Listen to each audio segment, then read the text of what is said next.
Hello and welcome back to the channel. We talk horror here. If that's something you enjoy, please consider liking and subscribing. Let's get into the review right away. Dario Argento Panico recently dropped on SHUDDER, and I think it's well worth a watch. It's a documentary that mostly covers the early work of the Italian horror director. I have always found Argento's career to be super fascinating because I think there's a clear drop-off in quality in his films after the 1980s.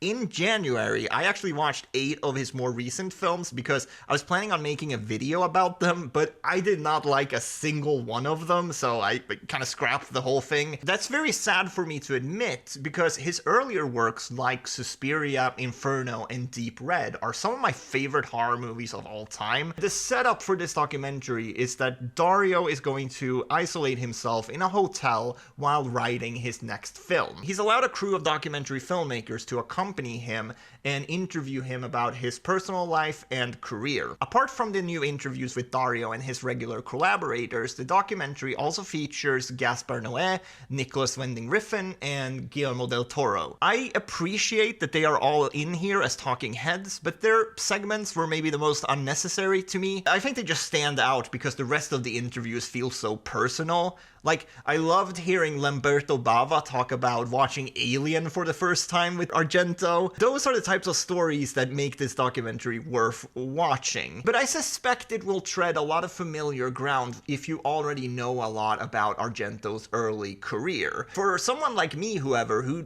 didn't actually know a lot about him in terms of his personal life, I thought this was very fascinating. Even though the documentary doesn't cover his entire filmography, I feel like I have a better understanding of his work as a whole now. There's a lot of archived behind-the-scenes footage and interviews that are included here with subtitles. Maybe that stuff has been included in some extras on DVDs or Blu-rays before, but nevertheless, having it presented in this way, it feels really important to preserve the history of horror. I think Argento is such an influential figure in horror, and I feel like that often gets overlooked. George Romero worked closely with Argento on Dawn of the Dead, for example. Argento even cut together his own edit of the movie.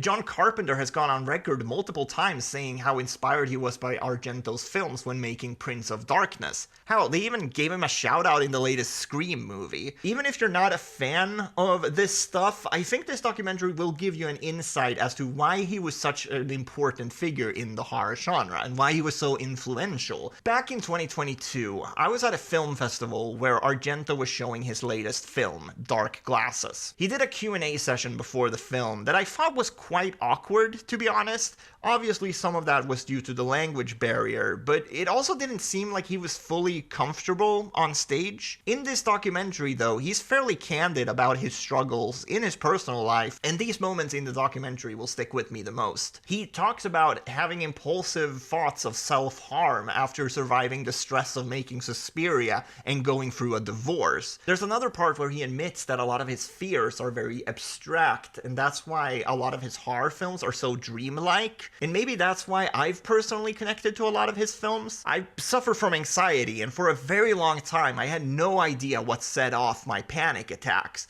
That's one of those things that can easily lead you to becoming a little afraid of everything. Guillermo del Toro actually touches on this in his interview when he says that everything in a Dario Argento movie is out to kill you. And I think that's a pretty good description of what it feels like to have anxiety. Even though the film is ultimately a celebration of Dario Argento's career, it also paints a portrait of a somewhat troubled man. This is probably why the film only spends about 20 minutes or so on his career after the 80s. His collaborations with his daughter Asia Argento always seemed weird to me, and it seems like that opinion is shared by a lot of people who actually worked on these films as well. It seemed like there was a lot of uncomfortable moments when they had to shoot some of the more extreme scenes in these films, and the two of them working together actually deteriorated their relationship for a bit as well. I'm not trying to say that their working relationship was inherently problematic, but it's an interesting tidbit considering some of the controversies Asia Argento has found herself in. To the filmmakers' credit, they actually try to answer some of these uncomfortable questions, like why Argento's films has changed so much after opera. Multiple different answers are given, and the truth probably lies somewhere in the middle of all these explanations. The documentary is definitely still a puff piece, but it does challenge some of the missteps in his career a little more than I thought it would, but it also does so in a fairly sympathetic way. It really shows how much energy Argento poured into his earlier works, and how he couldn't really do that after he became a father. Obviously, the Italian film industry changed dramatically in the late 80s to early 90s, but so did Argento himself. If you're the type of person who has already read Argento's biography, chances are you've already seen this film and you've already made up your mind about it.